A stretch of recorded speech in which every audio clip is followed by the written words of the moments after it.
and young California driver. And so he's going to join us to help us talk about the Formula One race today. And Les Kaiser, not the barn burner that we had last week, but not bad. Especially, we had a great start to the race, had some action, and the last few laps were awesome. Oh yeah, yeah. Hey, I gotta find a horn to toot here. Alex Albon, look at that boy. That's my guy. Yeah, not bad, eh?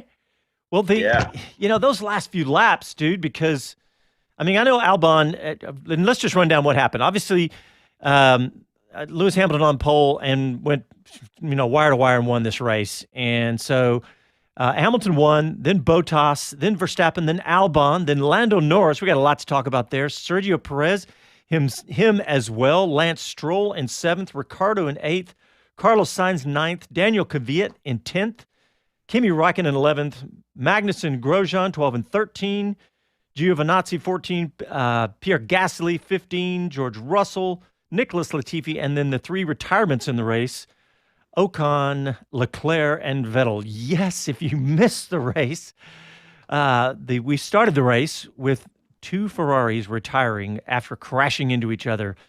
But oh man, I know there's some broken hearts over that. But provided you an opportunity to see what a race was like without Ferrari. Yeah. Okay, man, you are definitely a glass half full kind of guy with that. But yeah, I wanted to see what the upgrades had done for Ferrari. If we had, Me too. I wanted them there. I wanted them out front. I wanted them dicing up. But Leclerc, I'm going to call that on Leclerc. Yeah, I think so too, man. And it was, if you didn't get to see the race, if you're just listening on here, on the radio, you didn't get to see the impact that crash, because as they went to the turn, Leclerc went inside and got underneath Vettel and put his car completely up in the air and basically ripped the rear wing off the car. It didn't come off and come loose, but it was disconnected and worthless. And when the rear wing comes off, there's not an easy way to swap that and get back on the racetrack. So kind of looked like one of those Bruce Lee flying side karate chops with his foot. Yeah, from the old movies. and the best view of that whole thing was from the camera inside of Kimi Räikkönen's car after he was locking up the brakes trying to avoid that. But yeah, it was a shame, because I wanted to see what Ferrari could do. I wanted to see that if those upgrades were going to make a difference. Now we got to wait to Hungary to see that. And yeah, I do want them there. I do want them performing well. And who knows what other upgrades. There was just an interview with Max Verstappen, and on television they were just asking him if they were expecting upgrades to the car, and he didn't say for sure, but nothing stops. So Ferrari had their upgrades that they didn't get to take advantage of this week. They may have had them before Red Bull had theirs, but it looks like that if Red Bull has theirs, it's just, it's a never-ending progression of upgrades. But overall, the race, Hamilton was out front the whole time and never looked back. But towards the end of the race, the most exciting parts were when it absolutely, between Perez coming up through the pack, but when Verstappen was holding off Bottas, and because it looked like Bottas had him, Verstappen knew Bottas was going to take him. And Bottas came up the inside, took the position, and we all thought, okay, it's done. And then Verstappen held on and pushed him back. So, Bottas had second for about a lap, I guess, and then ended up taking it back. But that was one of my favorite parts of the race. You bet. And for the season, that puts Bottas out front if the math is correct. So, we'll take it. Little shakeup, even though it's early. Yeah, I think right now they haven't released the official standings, but I think that Bottas holds on to first place right now, Hamilton second, and Lando Norris, I believe, still holds on to third, because he ended up in fifth today, just ahead of Sergio Perez, who had a fantastic race. In fact, I don't know how many places he came through, but at what happened with him at the end. In fact, the only reason that Norris was able to take his position was because Perez really lost the front wing. It was still attached to the car, but the left side barge was broken off, and the wing was not doing its job. So, but Sergio Perez had a great blast up through the. I don't know how many positions. I don't know. Did you see Les? I think came up at least 4 or 5 positions. Yeah, he was up quite a few. I'm going to say that's about the right neighborhood. Also liked seeing Daniel Ricciardo and his great charge up through the field, getting up into contention there. Yeah, but overall, it was pretty boring in the middle of that race. But I'll take what happened towards the end of the race as my reward for sticking with that. But yeah, we had 3 retirements because Ocon also had he had a mechanical problem, and I think it was probably I can look at my notes here, but it was probably about halfway through the race, or maybe a little before that, before Ocon retired his car. So there were 3 retirements. Yeah, it was. He was out on the 27th lap. I've got my notes, and so that was. I was kind of disappointed in that, but it is what it is. The one thing that I thought was interesting was the way they delivered the message to Bottas with 16 laps left. To I'm going to be quiet now, but you push. Mm-hmm. Yeah. But I like that. I think everybody kind of commented on that. That was good. One thing that I said Norris wouldn't have had that position had Perez had not had those problems with his front wing. But you know what? McLaren has a great driver, because Norris, he looked so decisive when he was blasting through there at the end. I mean, I know he was taking advantage of Perez there at the end, but man, he looked good, didn't he? Excellent. The thing is, Valtteri Bottas carrying on from last week's win into this one, he's been in the shadow of Hamilton for so long. And folks tend to kind of overlook him, I think. But this shows what many of us know and have been there. He's still got it. Don't overlook this guy. Yeah. And another thing, did you see the very end of the race? I think that at the Perez, Stroll, Ricciardo, basically 3 wide, I think that was like 0.2 of a second or something like that at the very end.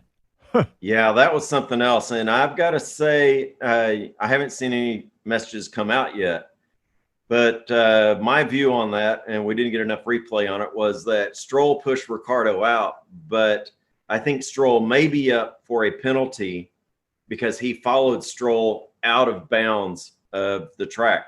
And so I think there may be something added onto that, which will put him further back. Well, we need to go ahead and take a quick break. And when we come back, we'll be back for the entire hour. So stick with us. You're listening to Speed City, and we'll be back after these messages.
All right, welcome to the show, Gearheads. We just watched the Styrian Grand Prix in Austria, the second round of the Formula One season.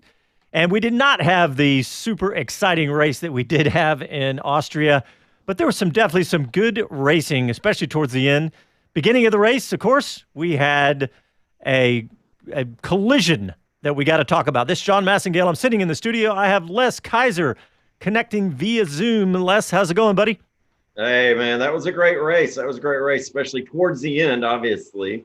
But yeah, lots of action. Really happy with what I saw from the new generation, if you will. All right, so you must have taken a nap towards the middle part of that race because it was definitely a Yeah. little slow in the middle. But hey, if you don't hear Jonathan Green and Dave O'Neill, Jonathan is not going to be. Jonathan's not going to be with us today because he's on the microphones for Trans Am up in Brainerd, Minnesota, up there. So he's getting to enjoy some actual cool temperatures. And Dave's not here, man. Dave's not here right now, but he might be able to join us. He was with us on the pre-show, but he might be able to join us later. He's over in Barber Motorsports doing some work at a racetrack, lucky dog.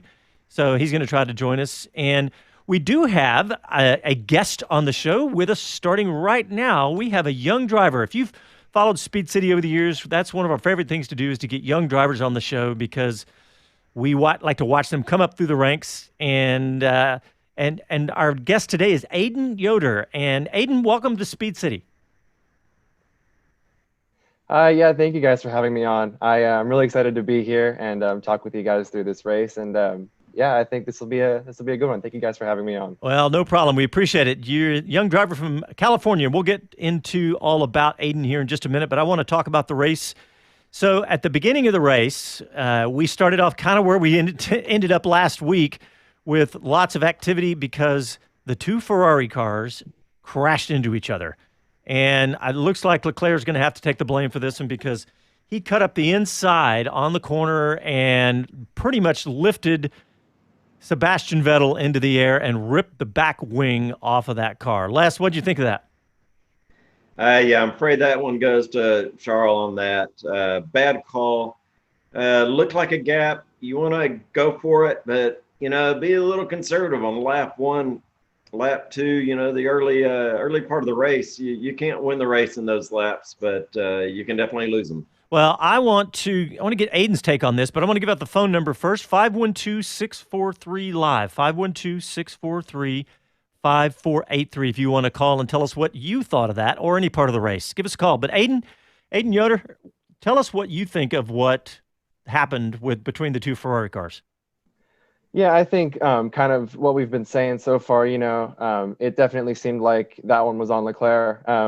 Obviously, going into turn 3 on lap 1, it's a treacherous spot no matter what car you're driving. And so I think Leclerc identified a gap that opened up pretty quick. Obviously, I don't know if he knew that they were going to be 4 wide going into that corner, but he identified a gap and then he goes for that gap. And right as he gets there, it shuts down again. So I think definitely a little bit of a clumsy move on his part, but he took the blame in the post-race in his interview. And so I think they're just going to have to swallow that one up and move on.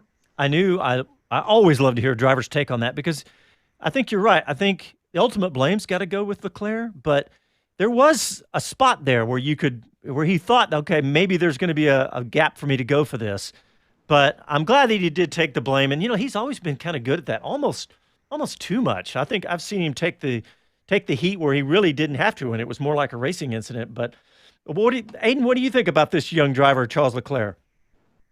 Yeah, he's been my guy ever since he broke into Sauber last year. Or 2 years ago. I've been following him, and I was really impressed with him in Formula 2 and kind of just all the aggressive moves he was making and just going after every opportunity that he had. And I like that, obviously, from a driver's perspective.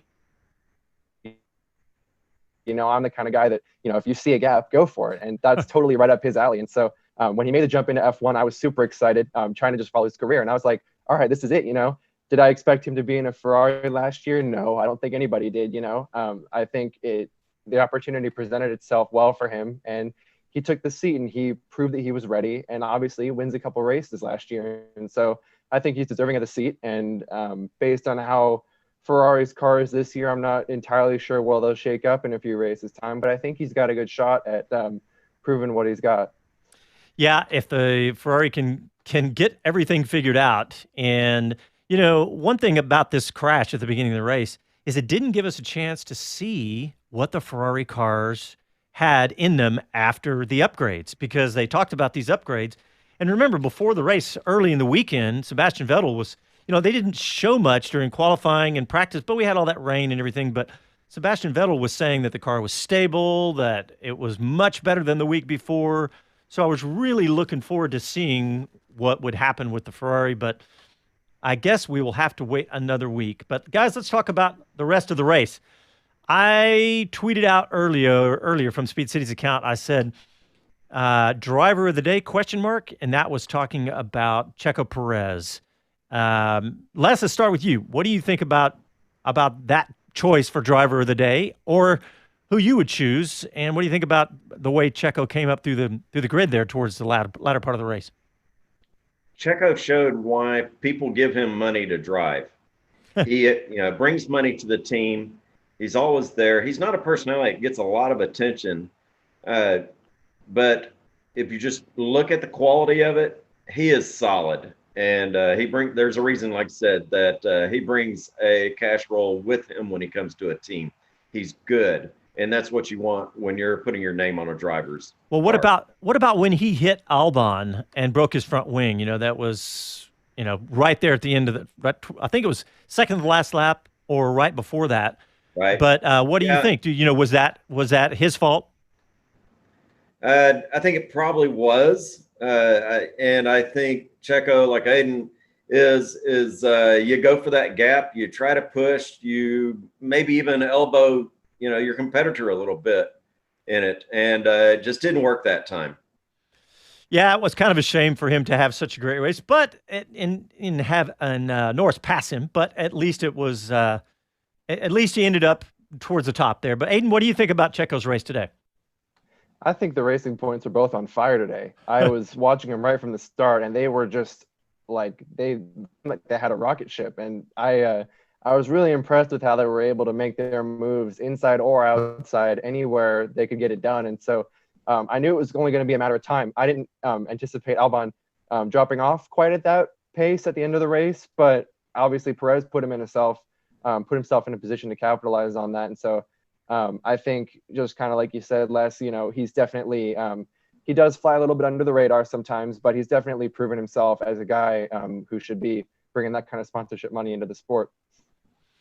All right, so let's talk about another exciting part of towards the end of the race. There was when Bottas was trying to get past Verstappen, and I love the post-race interview what Verstappen said about it. But so if you didn't see it, if you were listening on the radio, essentially everybody knew that Bottas was going to catch Verstappen towards the end of the race, and obviously the big question was he going to be able to pass him? Yeah, most likely, because Verstappen was at the end of his tires, and Bottas his car was definitely faster. But so towards the end, Bottas caught Verstappen, went around him, took second place, but then Verstappen took it back for a lap to be.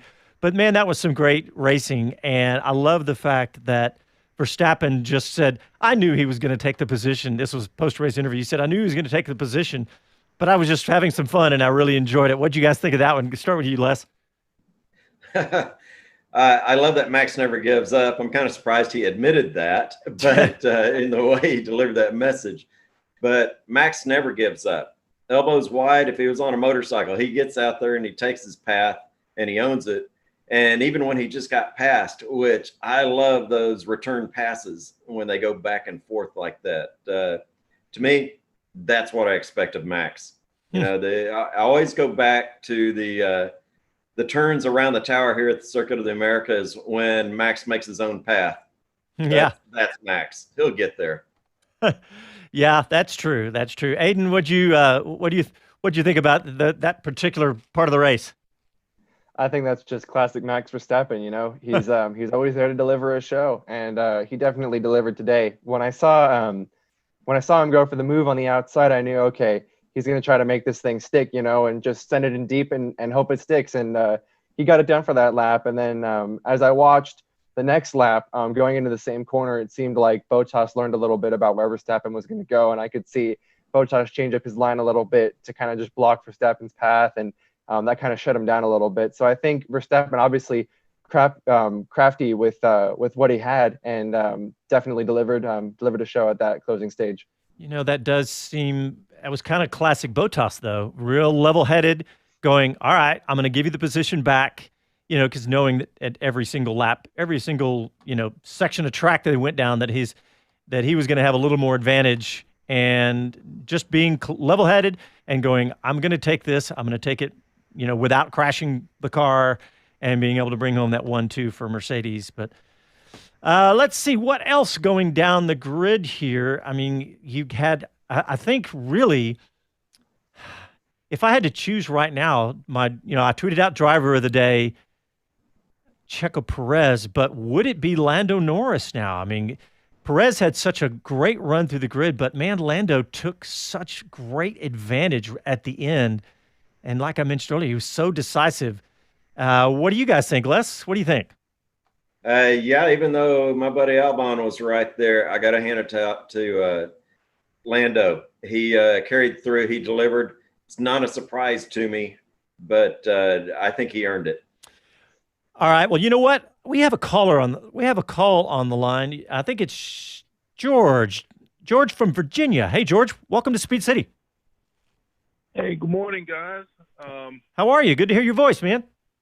I'm great. Thank you. Same here.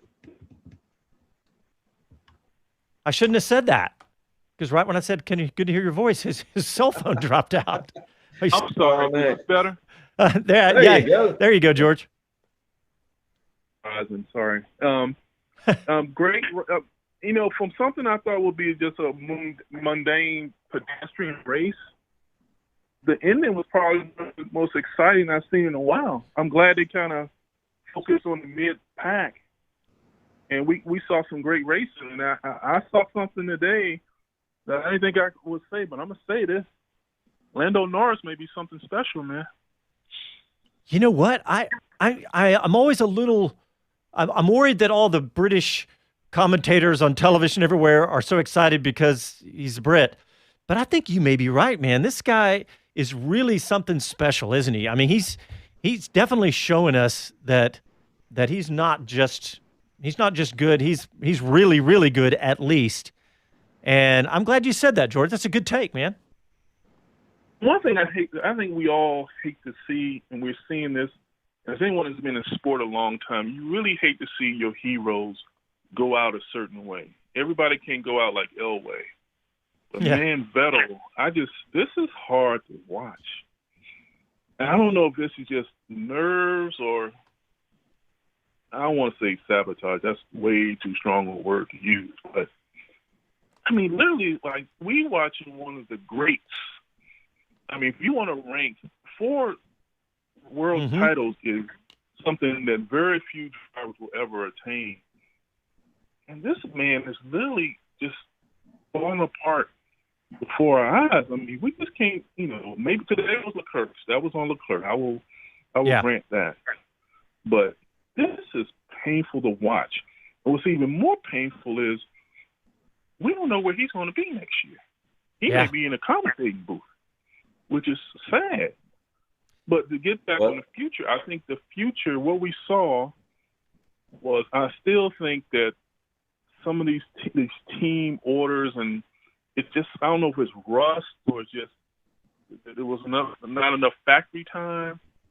But it's obvious that Mercedes is they did something. I don't know if they just moved the factory or just kept on doing R&D. But we might as well just start talking about who's going to be in third place. I know it really feels that way. But Les, you were going to say something about Sebastian Vettel. Les? Yeah, George. For one, what do you think of Sebastian Vettel not having anything this late in the game for 21? Is he going to disappear and come back as Fernando Alonso? And then, I want to hear your take on that. I want to say yes, because he hasn't expressed an interest in tin tops. I mean, maybe he go to Porsche or something like that. But I don't think that the interest is there. But he doesn't seem like a guy who will sit out and come back. I think if he's gone, he's gone. I mean, I don't know his personality. I mean, he has no, social media presence. No, you get what you get at the races. You don't see anything, at least in America. I mean, it might be in Germany. You don't see Vettel outside of the F1 anything. Yeah. So I don't know. Well, personality we may find out next Thursday. He's got a interview that he requested. That's right. Of Martin Brundle. So let's stay tuned and see what he has to say. Hey, good to hear from you, George. Yeah, George. Hey, we got to take a break. Thanks for calling in, buddy, and appreciate you listening.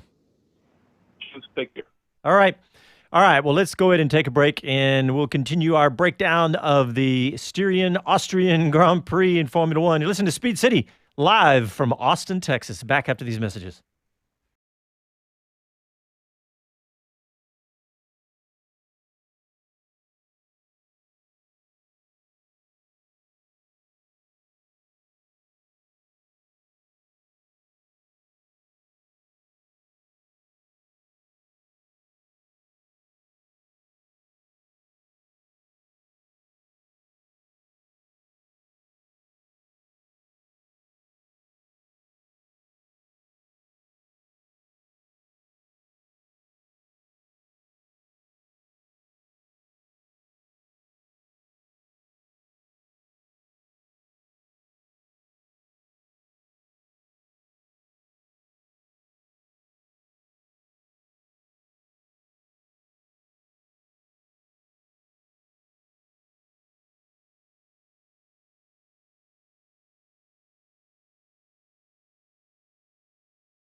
Hey, this is Tony Stewart. You're listening to Speed City.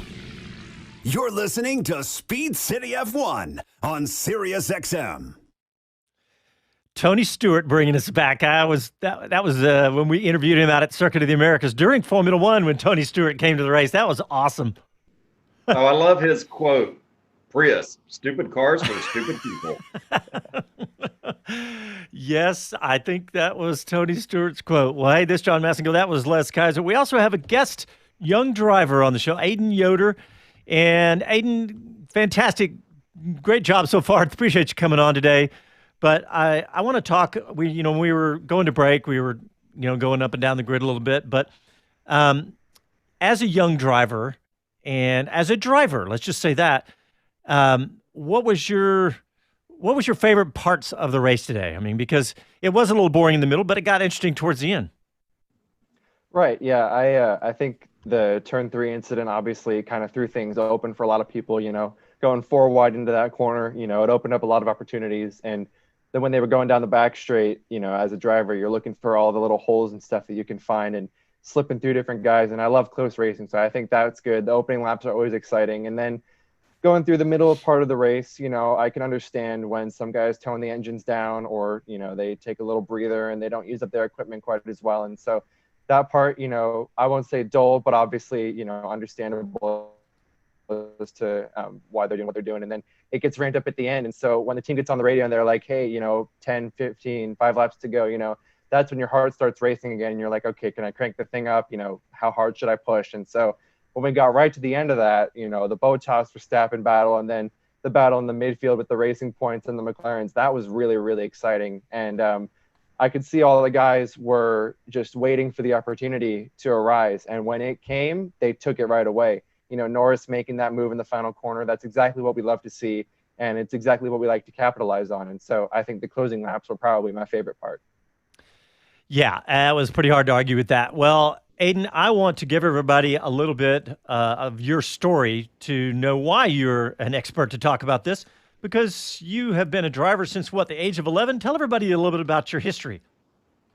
Yeah, so I started karting in 2015. I did karting for around 3 years. I went from the little cadet Comer karts into a PRD and then into an X30 in about a year and a half. And then we started winning races in X30 Senior at the end of my second year. And we just found success, and we were able to just have a really high string of momentum kind of going from season to season, keeping things moving and always being there at the front of the pack and trying to get our names out there and make ourselves well known. And then that's what got us to make the jump into cars. And so when I found Primus in 2018, that was really like an open eye, like, hey, whoa, there's a little bit more going on here than karts. You always try to think about what that next step is going into cars, but you don't really feel it and think, wow, this is reality until it actually happens, So yeah, the karting days, those were great. And I learned a lot about technique and getting the apex speed, roll speed, the overcut, undercut, inside out moves and all that stuff. And I was able to take what I learned there into F4 and use that since 2018. But more on an F1 level, I've been watching F1 since I was real little, back in like 2010, 2011-ish. And Sebastian Vettel was my guy. And when he was dominating with Red Bull, that's what really got me interested.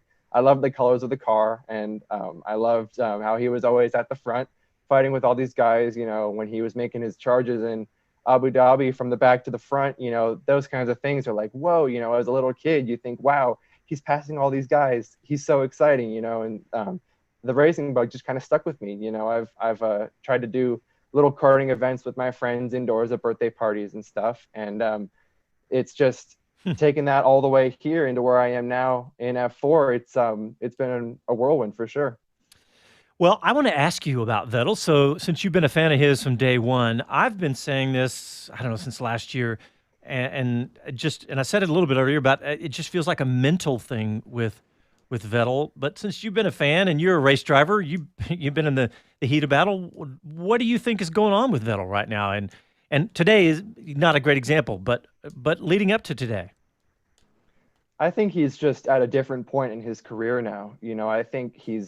I think we can say he's past his prime. And when he was winning all of his championships about 10 years ago, you could see the drive in him and you could see his fire. And in his post-race interviews, if he got taken out, he was heated, and he was ready to get on that guy, and he wanted vengeance in the next weekend. And I actually was lucky enough to have a conversation with him at COTA last year for the US Grand Prix when F4 came to support F1. I saw him on the track walk, and we had a little discussion just kind of about, where I was in my career and talking to him about where things stand on his standpoint, and just having a good chat between two guys. And I could just see in his tone that he was not,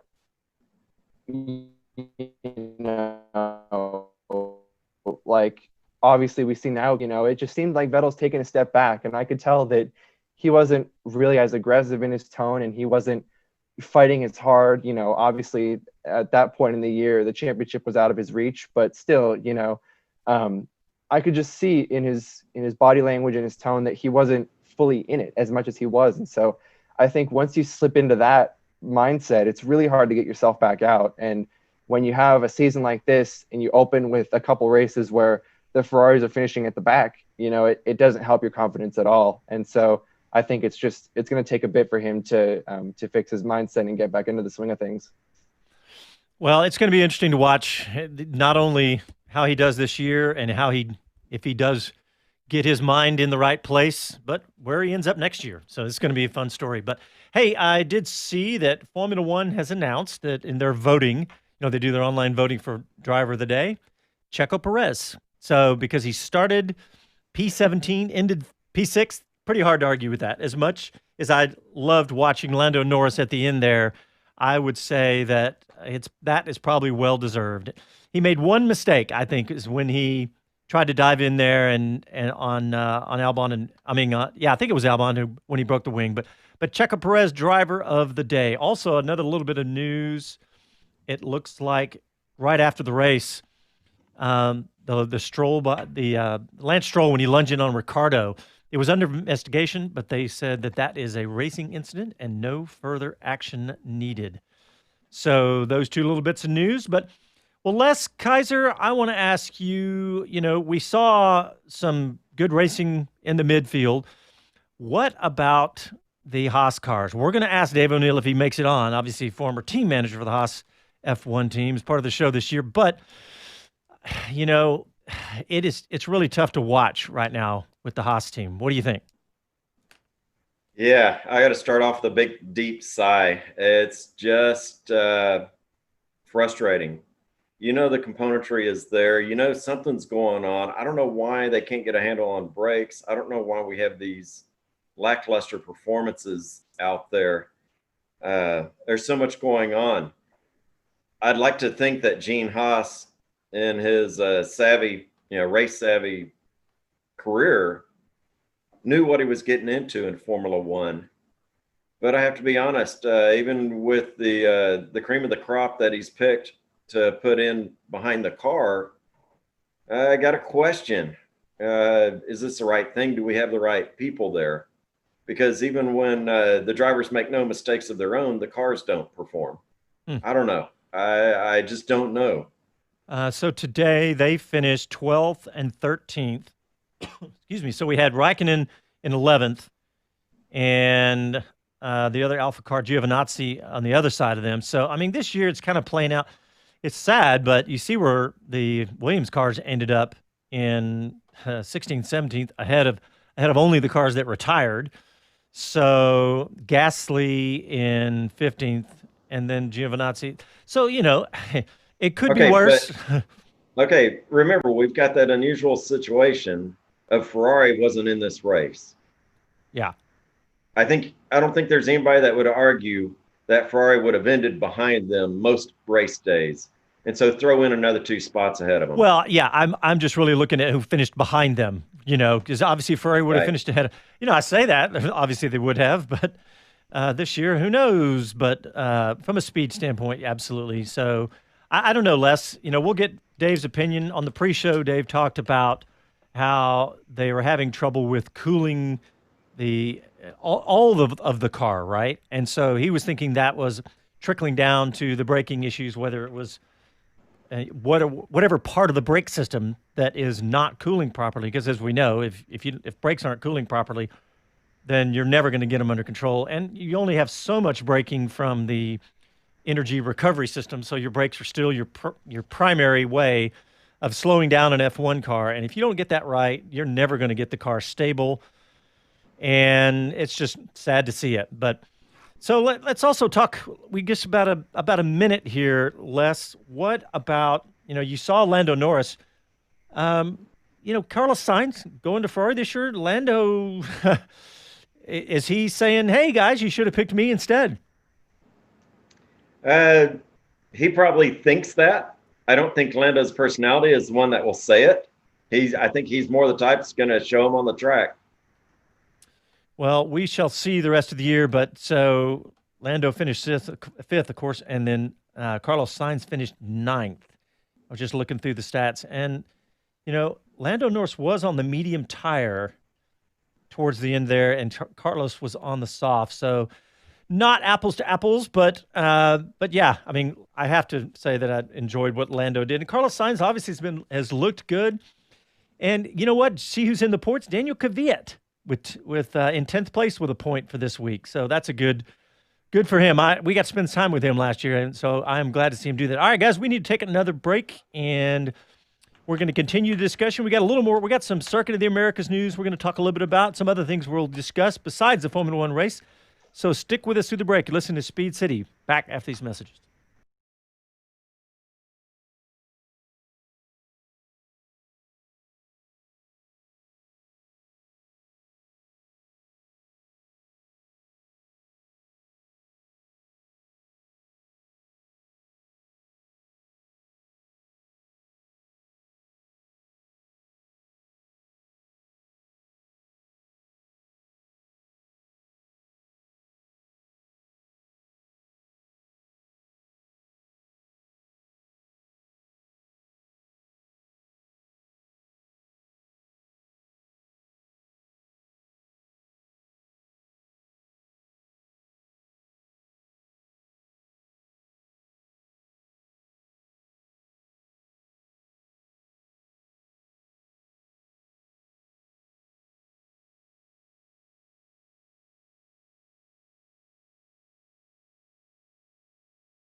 This is David Hobbs, and you're listening to Speed City.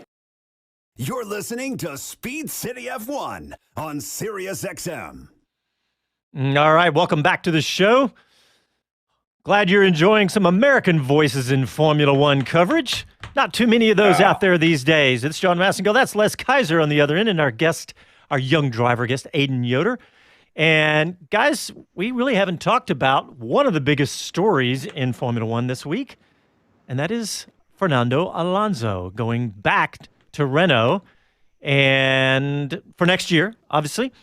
And for next year, and really for the year after that, is probably what he's thinking and what he's excited about, because that's probably when, if Renault can get a car that is competitive, will happen. So, Aiden, what do you think about that one?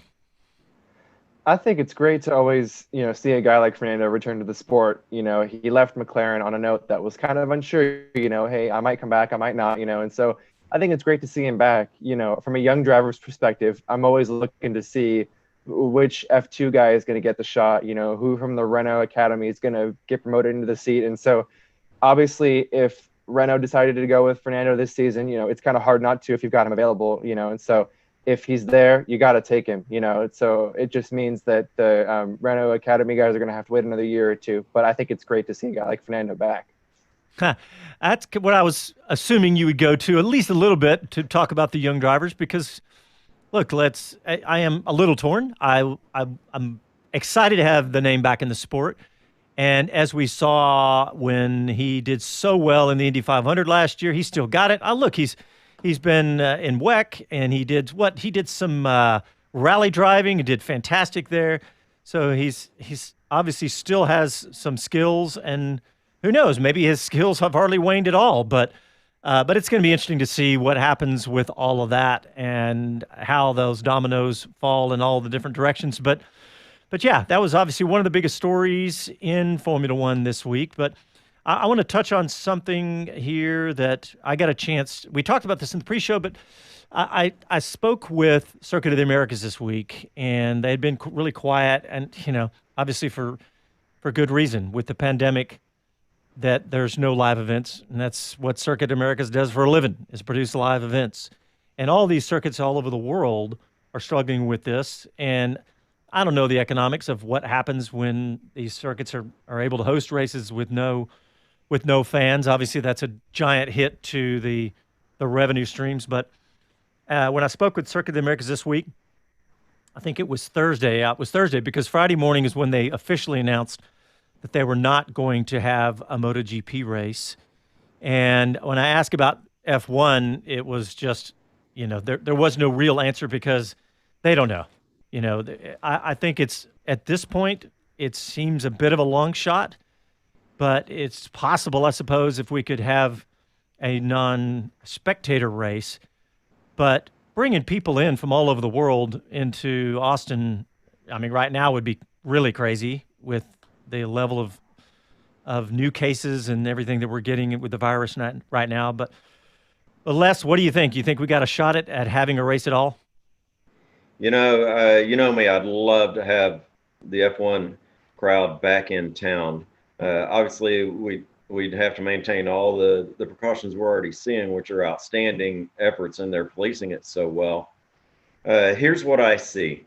So where else are they going to have an F1 race in this part of the world that is not a street race?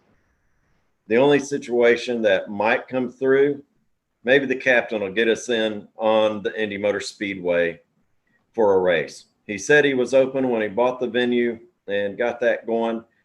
The only hope I can see is to have multiple races while they're on this continent, and also multiple locations. Certainly pulling a double at COTA would be great.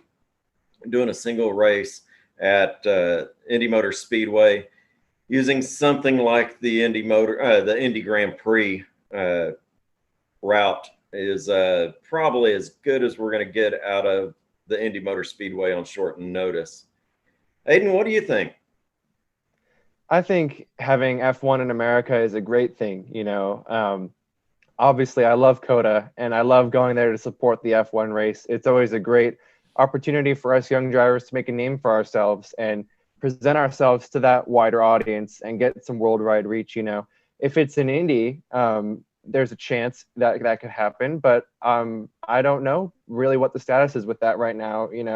COTA is a great circuit, and I think it's really great for the racing. Lots of passing zones, lots of really intricate sections on the course. It's a real driver's circuit, and I think if we were to go to Indy or have another track in America, that would not be the end of the world, because just getting F1 into America would be a good first step right now. I think given the circumstances, we can't necessarily hope for too much, and I think we have to be thankful for what we get.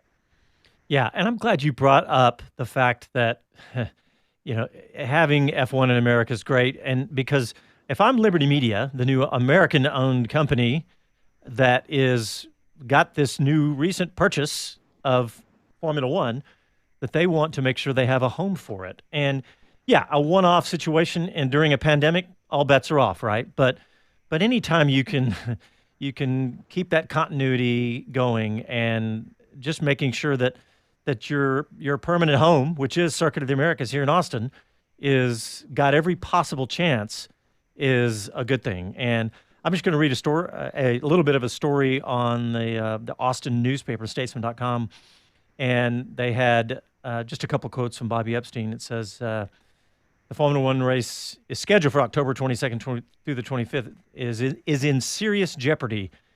COTA chairman Bobby Epstein told the Statesman in an email on Friday. So he says the Formula One United States Grand Prix faces a similar situation, talking about Red Bull being canceled. He said, although they've scheduled stops in Brazil and Mexico, these stops make North American race more feasible, but the event is likewise in serious jeopardy. I think we all knew that. It's all in serious jeopardy, and we're just going to have to wait. I think that's the bottom line here, and we're just going to have to wait and see what happens. So let's talk about a little bit more about the race today, because we haven't really talked about it, but Hamilton led wire to wire because he had a he gave himself the opportunity with a fantastic lap to finish up qualifying in the rain. And that, I was watching that, and just a couple things that struck me. Number one, were you guys watching the G meters during the rain qualifying? I know that I saw at least 2.4 Gs. I'm thinking, and that was just one that I saw. So 2.5 Gs in the rain, that is just astounding to me. Think of your supercar can pull what? A little over a G, maybe a supercar, and any car that I've ever driven, probably, max. But in the rain, in the wet, that's just, Aiden, as a driver, I mean, I know that you've obviously driven in the rain before, but what did you think of that? It's incredible, right?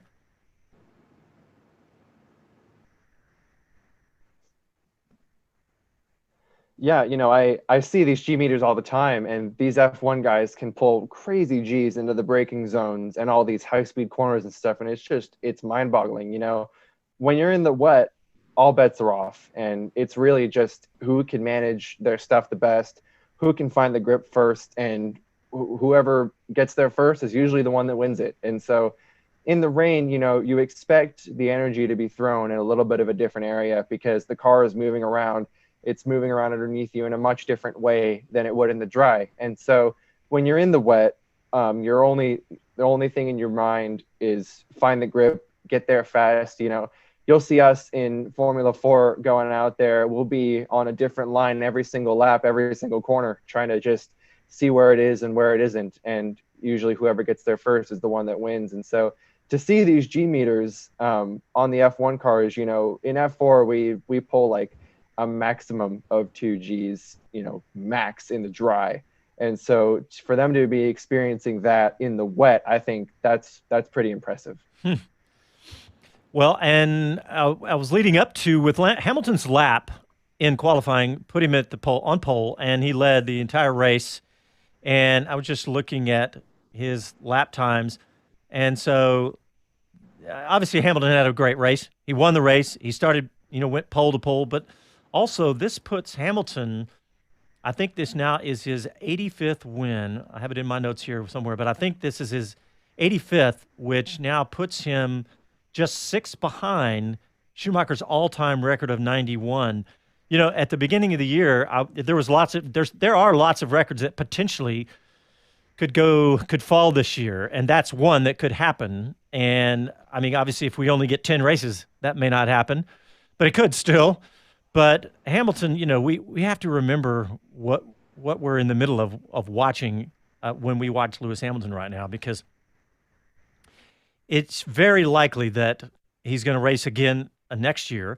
So it's very likely he's going to take this all-time record. So we're watching history these last few years, and I know that he's in the car. He's in the Mercedes that is, head and shoulders above everybody, and has been now for several years. Ferrari gave him a little bit of a run at it in the last couple of years, but really head and shoulders. And just watching Lewis Hamilton right now, we got to know that we're watching history. Unless you've been a big, when we first started Speed City, 8 or 9 years ago, he was your guy. He was. There was so much raw talent there and passion for it. I was totally behind him. Seeing this happen, a variety of different reasons, you just saw that skill. He came into karting as an underdog. The working dad, with a working dad situation, he didn't come from a cash roll, so I related to that, and Dad figured out a way to cobble together a cart and get him on track. And to be quite honest, I believe because of that cart that was cobbled together and how hard he had to work, he was even more critical on his driving and his abilities. Like when when I've coached folks around autocross or things like that, the underpowered car you're going to learn a lot more from. So he started as an undercard. He carried that through. He got in the Formula cars, made his way up into F1, and I just think that that track of development from the underhand or the undercard in a cart, underpowered, etc., really developed him early and matured. I'm not going to say I expected this of him, but I knew it was going to be really good. Yeah, and it occurred to me looking at this that we can't forget what what we're watching. So, hey guys, I just looked up. We need to take another quick break, and we'll continue our Formula One discussion after this. Listen to Speed City live from Austin, Texas. Back after a few messages.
You're listening to Speed City F1 on Sirius XM. That sound you just heard, I was digging through the archives of our audio a day or two ago, and that was from the ribbon cutting ceremony at Circuit of the Americas on October 21st, I think, in the afternoon. And that was Mario Andretti's 78-79 black and gold Lotus firing up on the track at Circuit of the Americas. Did you hear that thing spitting and coughing until it came on the cam at, I don't know what, 8 or 10,000 RPMs? How awesome was that? Opportunity to hear it a couple of times a year often. It is based here in Texas. The owner does take it out and he runs it in some of the historic Grand Prix and some of the historic events. And oh my gosh, it shivers every time, even during that audio, I got a little shiver. Yeah, I think that needs to be my new ringtone or something. Anyway, I just had to play that because I stumbled across that, and that moment, that was a goosebump moment, seeing the track get opened, and of course Mario Andretti driving that particular car to open Circuit of the Americas. You know, Mario was the ambassador for a while at Circuit of the Americas. That was really cool to have. But hey, we have a young driver guest on the phone, Aiden Yoder, and I want to ask Aiden about what you're working on right now and the people that you're working with. I know Dave O'Neill's helping you out, and the buddies at the guys at Go Motorsport. Tell us about all of that. Yeah, I met Go Motorsport Management this year, talking with Mick Gaume and Dave O'Neill. They've been a really great resource for me this season. I don't come from a family that has cash, flowing out of the doors and stuff. And being a first generation racer, I'm the first racer in my family, so there's there's a lot of unknowns here. And so there's a lot of things that we're still learning on a day-to-day basis, things that other people that have been in the sport for a longer amount of time are so easily capitalizing on us for, So going into the season, after having our success scoring a few points in top 10s last year, in 2019, we wanted to take that to the next level this year. And so we connected with Go Motorsport Management to see what kind of stuff we could do and see if we could get some more exposure and talk to some different sponsors, different people about what kind of things we could put together. Racing in America at this level, obviously, we can understand, the sponsors' apprehension into getting their names on the car. Obviously, it doesn't have as much spectacle as NASCAR F1, so we fully understand, But right when I started working with Dave firsthand, I know he has all of his experience in F1, and obviously, on the conversations I have with Mick and Dave, you can just tell that they really know their stuff and they know exactly what they're talking about and they know how to get what they want. And so we met with them, and Dave came with us for a couple of test days out in Florida right before the Academy Winter Series. And I was having phone calls with him every day. He was getting me set up with some new training regiments and some new pre-race routines to get myself really into the zone. And so all these things kind of came together, and that's how we won the Academy Winter Series Championship. And I really don't think it would have been possible without the combined work of GMM and Primus Racing Team. When we come together and it all works, it's really, really great. And so I think Dave and Mick are going to be a great resource for us to have this year and beyond. I love the insight we get with young drivers talking about the process of coming up through motorsports because, it's so different from other American sports. Football is so clear and obvious to all of us. Let's say football, baseball, basketball. You play in little league, then you play in high school, then you move on to college. We see the drafts, and it's very clear. But motorsport is so different because it's all about, number one, money. If you've got the money, you can find a path, right? But then there's so many different things. Whether it's a chance meeting somewhere, or you had to just flip out when you realized you're going to be working with Dave O'Neill, the former team manager of multiple teams here in Formula One. So, it is such a fascinating process how drivers make it up through motorsports. But hey, I just saw a couple of people tweeting at us. Here's a good one from Paul Bryan. He wanted to comment on our G-forces. He says you get sustained 5+ G lateral G-forces for Indy cars is not uncommon on the ovals. And we know that's 5+ Gs also in Formula One. But he also says, how about NASCAR for Luigi, referring to Sebastian Vettel? How about NASCAR, guys? What do you think about that? Oh, that would be interesting. That would be an interesting scenario. Can you just imagine, the comedy routine that would develop out of that? You know what? I think it's a great idea. Why not? Why not? And I tell you what, speaking of NASCAR, I've watched way more NASCAR this year. Yes, they came on when there was no other racing. But, with all the publicity with Bubba Wallace and everything, I just watched a ton of NASCAR. I've always watched IndyCar and everything, but I've really gotten into the sport. And I think Sebastian Vettel would fit in just perfectly. I'm trying to think which team. I don't know. But anyway, I love the idea. And also another tweet, Andy P., one of our regulars checked in. He was just basically saying, not a crazy race, but he said, what an epic final lap on this race. And this is so true. Ferrari in serious crisis mode. And what a last lap by Norris. He might just have that special stuff. So those are cool. All righty, Blinky Boy making some connections. Okay, NASCAR. Haas was brought up earlier as a possible destination. Yeah, that's what. Yeah. Seb. So if he goes there, he's got Tony Stewart on the other side of the garage in the NASCAR garage. Wouldn't that be awesome? There could be some interesting chemistry there. Yeah, exactly. Hey, I also saw on Twitter that Ferrari, imagine this, they have canceled their post-race media debrief with Binotto and the drivers. Imagine that. It's like, there's nothing to say here. We're just going to move on to next week. That sounds like a the end of a bad marriage argument. I don't even want to see you now. Oh gosh, the Ferrari. It's just, I mean, it's truly meltdown. I mean, I tweeted yesterday after the grid penalty by Leclerc that it was, when it rains, it pours, just talking about, play on words with the rain. But man, it is truly pouring in the Mercedes team right now.